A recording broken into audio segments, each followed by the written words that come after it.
Now the Princess Elizabeth we knew and loved returns amongst us as our Queen. In Hyde Park, they salute the new Queen, Elizabeth.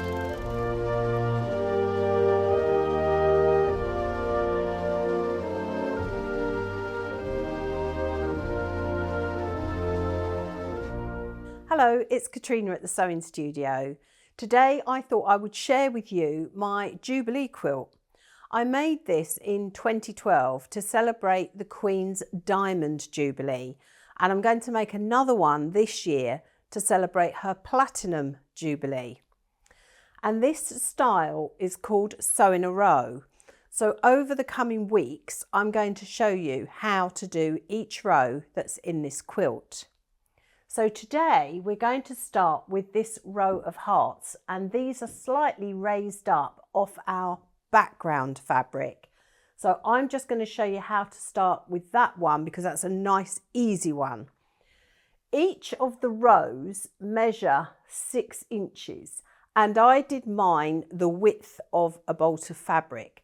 You don't have to do yours as big as that. You can do yours, say 20 inches by 6 inches for each one, or you could do a narrower row. It's entirely up to you. So I'm going to go over to the machine now and show you how we make these hearts. So the first thing we're going to do is make this little 3D heart, and this has got calico on the back, and they are just slip stitched onto your row of fabric. So you're going to need a heart template. So this is just one that I drew out. Now, if you're going to have your row 6 inches deep, you just need to make sure that your heart isn't going to be lost, because you're going to have a 1/4 of an inch seam either side of that. So this one measures just over the 5 inches in height. So that's perfect. So I've drawn around my heart, so I've got a piece of background fabric which is calico, and then I've got the front of the heart, and I'm going to put those right sides together, and I'm going to sew them all the way round. I'm not leaving a gap for turning, and I'll show you that in a minute. I'm just going to sew the whole thing all the way round using a scant 1/4 inch seam. The reason I say scant is because we want to make sure we've got this lovely curve. So I'm just going to the machine to do that. So I'm just going to sew all the way round. And as I said earlier, just a scant 1/4, maybe even an 1/8 of an inch.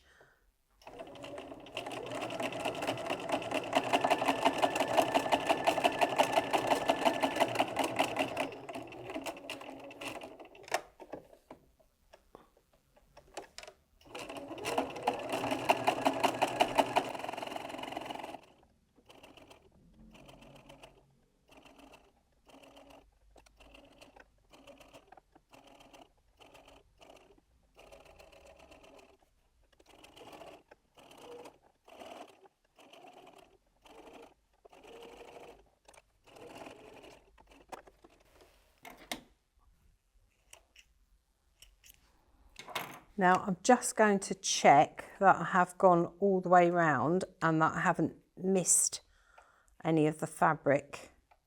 So I have missed it here because this one is slightly bigger. So I'm just going to go back round, and it's always best to check it at this point rather than turn it through and then find out that you've got this issue.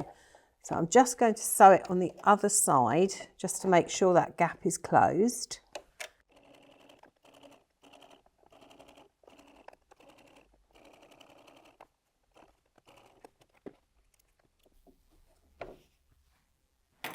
So I'm going to go back to the middle camera and show you how I turn that through. So now I'm just going to trim the end point, and if I've got lots of fabric near the stitching, I just carefully trim that up so we get a lovely curve. And then what you do is you pinch together just the back piece, so your calico piece.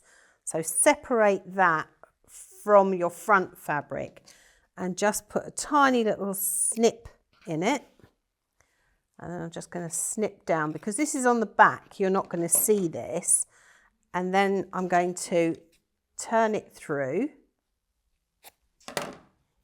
You could, if you wanted to, put some padding in these. You could put a little bit of stuff in to make them stick out even more.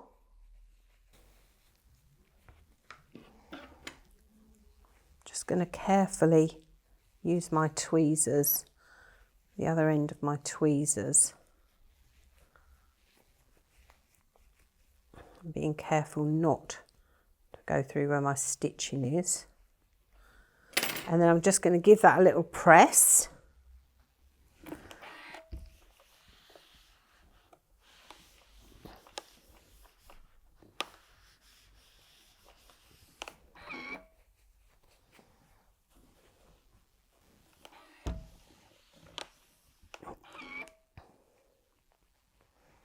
I think this one needs just a little bit more encouragement in that corner. Just wiggle it out and give it a press and shape it how you want it to be. So there we have our hearts ready to be sewn onto our background strip. And all you would do with these is place them where you want on your 6-inch row, and very carefully just do a little slip stitch from behind to attach these to your row. So you can make as many as you want. You can put them really close together, or you can put them a little way apart. So just make that row. And if you want to see more of these rows, don't forget to subscribe so that you don't miss any in the coming weeks. So as always, have fun, and I look forward to seeing you here in the sewing studio the next time.